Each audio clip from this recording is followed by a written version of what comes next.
We've already looked at a couple of pretty good prayers so far. Job, remember? That was a pretty good one, yeah?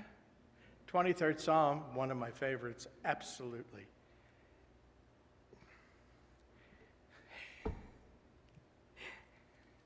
Mina brought in a cartoon to show me, and it's classic. A long row of German shepherds, all sitting in a row, watching as this black and white cat is walking nonchalantly down the whole gauntlet, unconcerned about the long line of German shepherds. That's a cat who knows its shepherd, don't you think? I'm thinking maybe it would be good to walk through life more like a cat. Yeah. And then in the New Testament, we find many, many prayers, but of course the one we all know is the Lord's Prayer, correct? You have that memorized, sort of? And it sure seems that Jesus gave this prayer to his followers more than once. I mean, Matthew indicates that it was a part of the Sermon on the Mount. And Luke comes along and states that it was given in response to, teach us to pray, the question. Well, then he says, pray then like this, Our Father. It's a fascinating prayer in itself, in its construction. It has a variety of statements that one can say, well, they're petitions. Give us this day, right? That's a petition. But they're made with so much feeling of confidence that they are really affirmative statements. There's no begging. There's only declaring. And so I see them very much as affirmative statements. It begins with a few short phrases, and you'll see these on the back of your bulletin. I did put an interpretation. Our Father. The first thing you have to notice when you think about the Lord's Prayer, it's not my Father. It's not about me. It's not me as an individual. It's not me separate from God and separate from every other child of God. It's acknowledging not only a universal Father, one Dad, one presence, one mind, and one source, but that we all are connected to that same source. I remember something when, was it geometry? Things equal to the same things are equal to each other. If everyone is equal in that station as child of God, then aren't we equal to every child of God? One with every child of God in the universe. It was Oliver Wendell Holmes who said, my religion is summed up in the first two words of this prayer. One God, one Father, one power, and one presence. God as the all-powerful, everywhere present,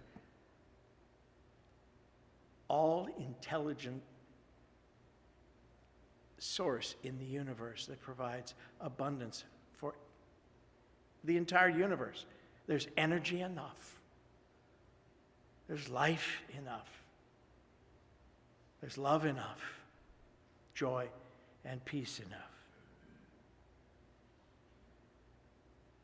Charles used to use an affirmation in this place. I found it first on a window shade. Remember the pull-down blinds we used to have? Yeah, well, somebody had and they were sort of, some of them were the thickness like oilcloth. This was one of those kind of old shades, and trust me, it was very tattered, but it was rolled up, and it was under this stage down in this front basement. And it was a series of affirmations lettered in paint on this oilcloth shade. God is my Father, and I am his child, was one of those affirmations. I can't tell you if it was first. It seems like it should have been. But upstairs in storage, we have that thing kind of rolled up. But man, you touch it and it's fallen apart.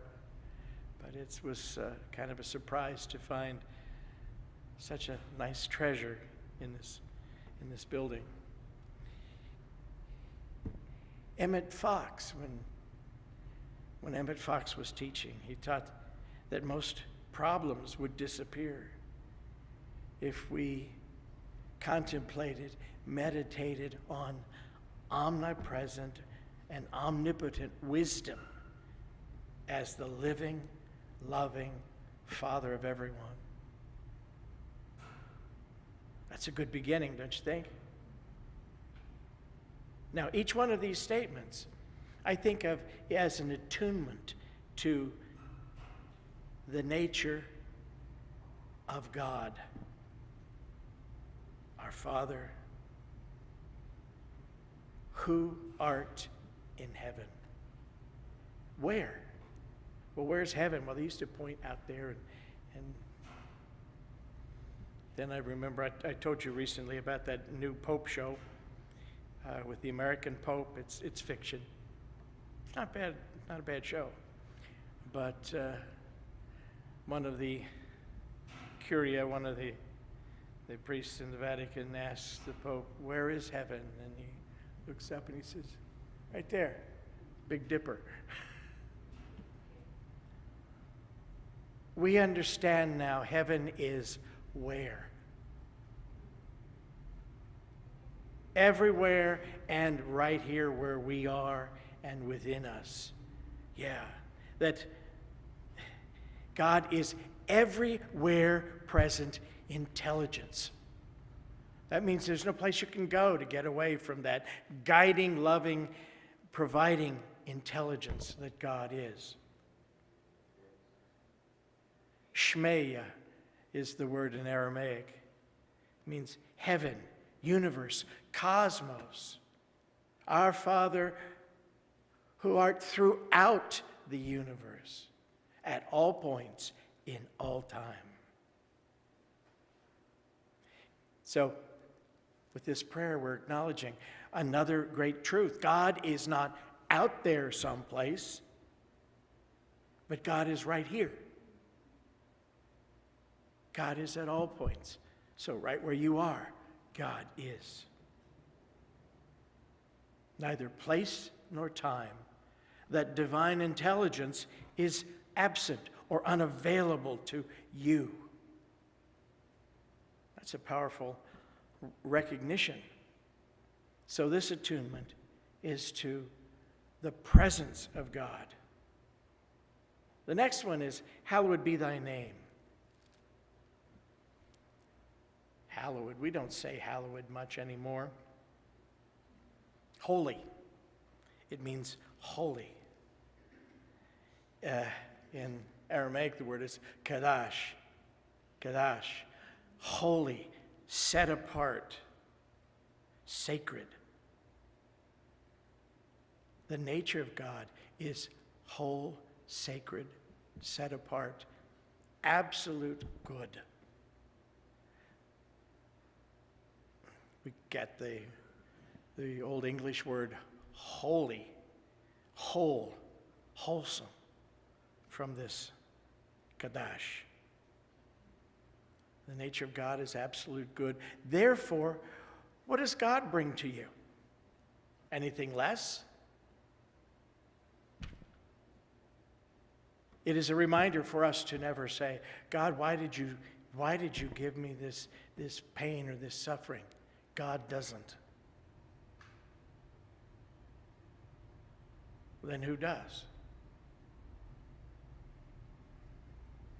Oh, you're so... We do. By our attitudes, our beliefs, by our concepts of God, our concepts of ourselves, and the choices we make in life. Remember, there's no coercion in spirituality. God doesn't force you to follow the divine principles of the universe. I've walked off of this stage more than once. Not just down the steps, I mean over the side. Yeah. Backing up to look at a Christmas tree, thinking, oh, isn't that beautiful? All of a sudden I ended up down there. And I went down there in slow motion. Have you ever done that? Just kind of floating down. The laws of the universe, just like gravity, never cease. God is principle, and principle does not stop. So it is for us to understand those principles and work with them, live with them, live according to them.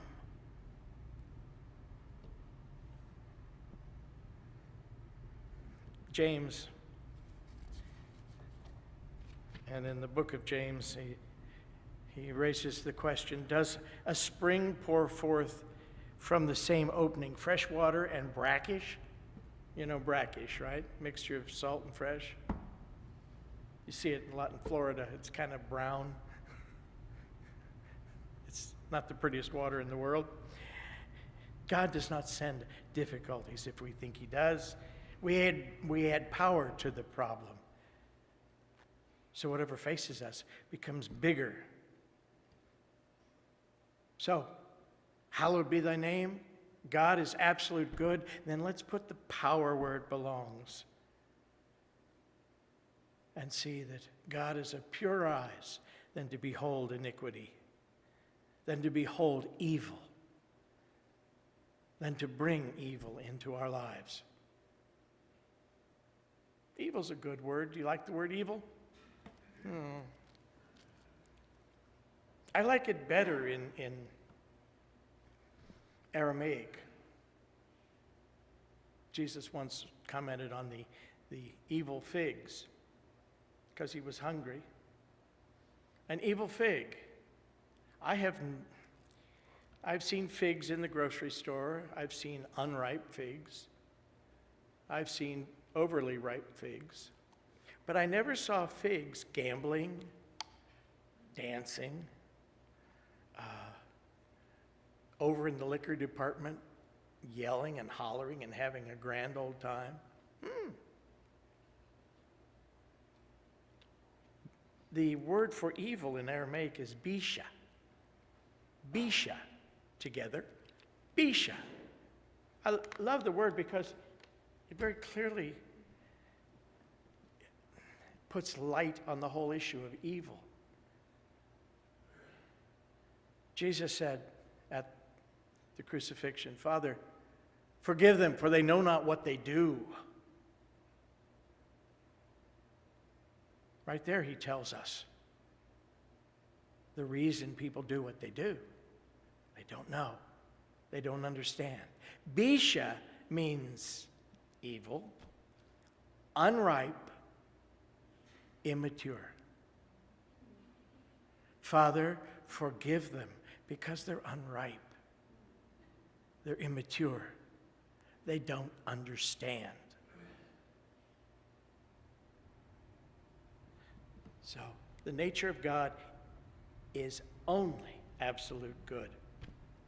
Thy kingdom come, thy will be done. Oh, what a wonderful phrase. God as mind expresses as perfect ideas. And those perfect ideas come forth in expression as purely and perfectly through us as we allow. Do you understand what I mean? As we allow? Think of the divine idea as a perfect projection of light. And in our minds, we have some filters. We think that things should look a certain way, they should be a certain color, they should function a certain way. So we have filters that filter out parts of that light. What comes through the human consciousness is as colored by a slide in a projector. So we can pretty well distort that divine idea. And human beings have done that.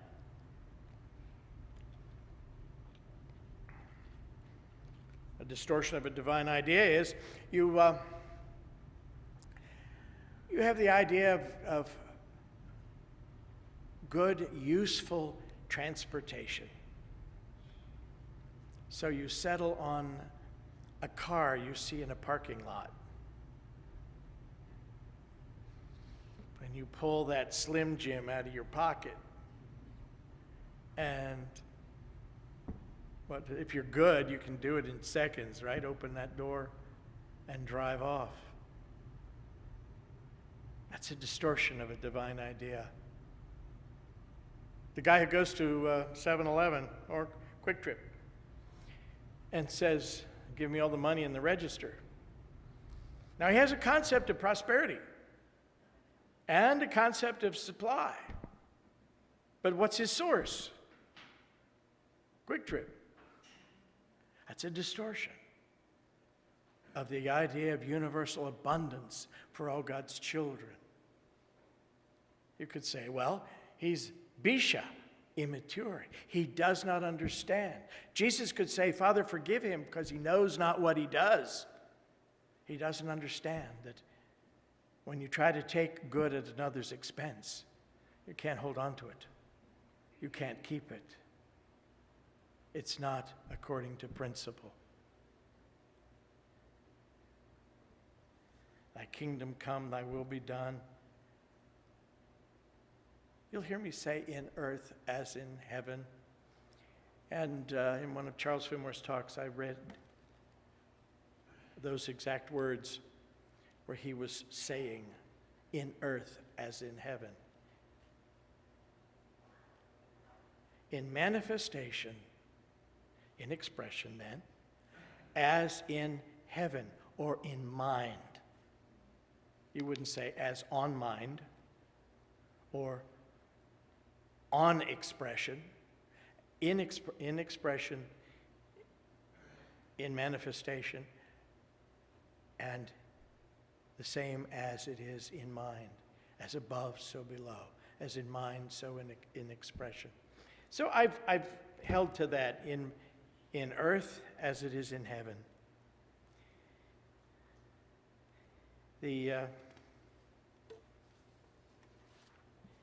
Each one of those is an attunement, but then you get to the other half of it, and you have the ability to direct your mind and your energy. And each one of these focuses on some aspect of the threefold nature of man as spirit, soul, body. Give us this day our daily bread. All our physical needs are met. In the East, they bake bread only for one day, only for today. When the Israelites wandered in the wilderness, God provided manna. It could not be stored, it couldn't be saved, it spoiled quickly.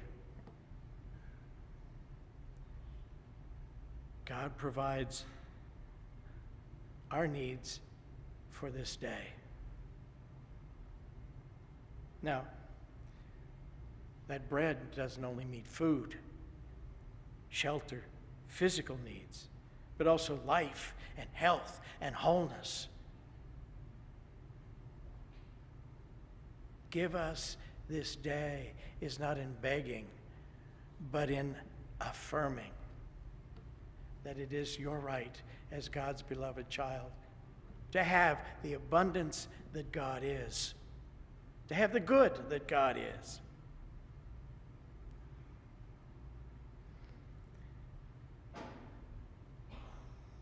I have a quotation that I like.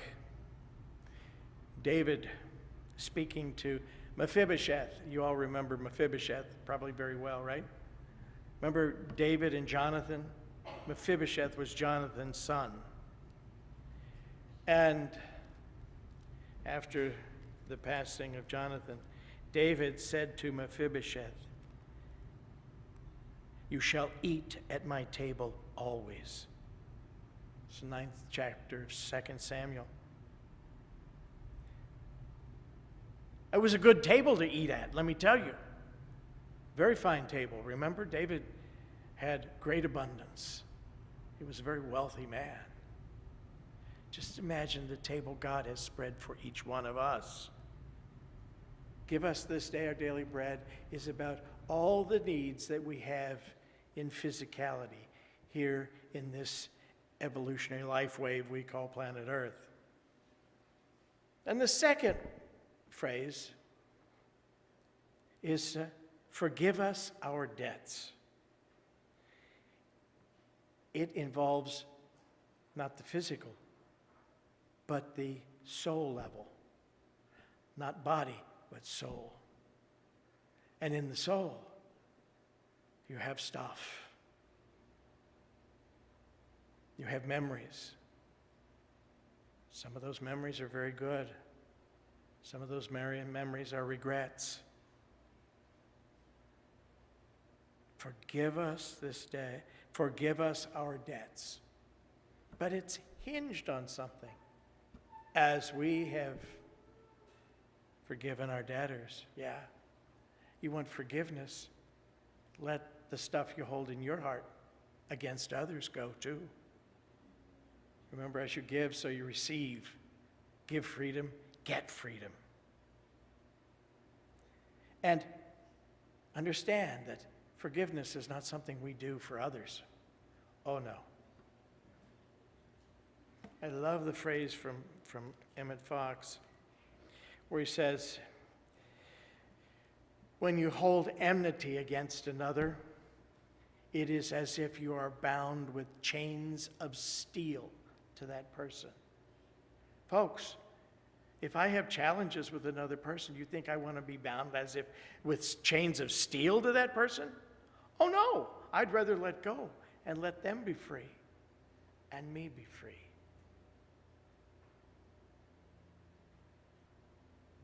We forgive them, but we forgive for our own good. I wrote an article once, forgiveness is the best revenge. It was so good, one of our Unity ministers used that. Yeah. Forgive them, and they'll never know what hit them. So, we've done body, we've done soul, and now what about spirit? Leave us not in temptation, but deliver us from evil. Sometimes you see other translations. Benjamin Franklin, I think, was pretty wise. He translated this line, keep us out of temptation. It's not about, can absolute good lead you into evil? Of course not. Of purer eyes than to behold iniquity. So God never leads you there. But it can keep you from staying there once you put yourself there. So it is a reminder that awareness of God is the way out of difficulties and challenges. This is putting spiritual consciousness in the front of your mind and taking God as your partner. James again said, let no man say when he is tempted, I am tempted of God, For God cannot be tempted with evil, neither does he tempt any man. But every man is tempted by his own lust. He covets and is enticed. That's from James chapter 1, verses 13, 14.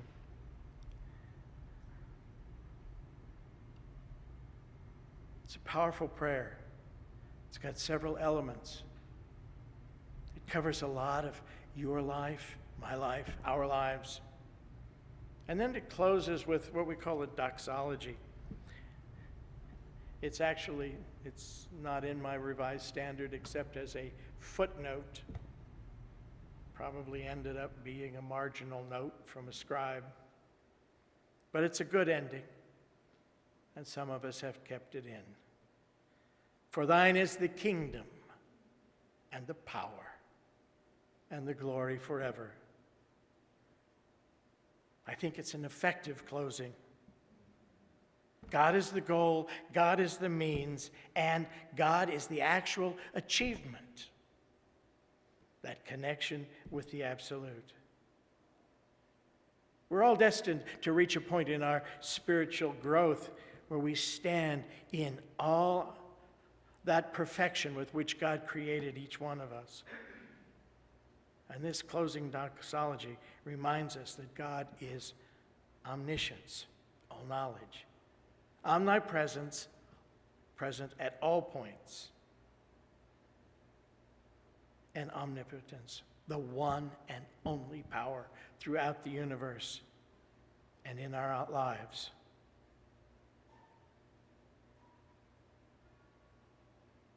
Whenever you say amen, you're using an Aramaic word that means sealed in truth. And it means that whatever you've said before, you agree to. That's a great way to close this prayer or any of these great prayers.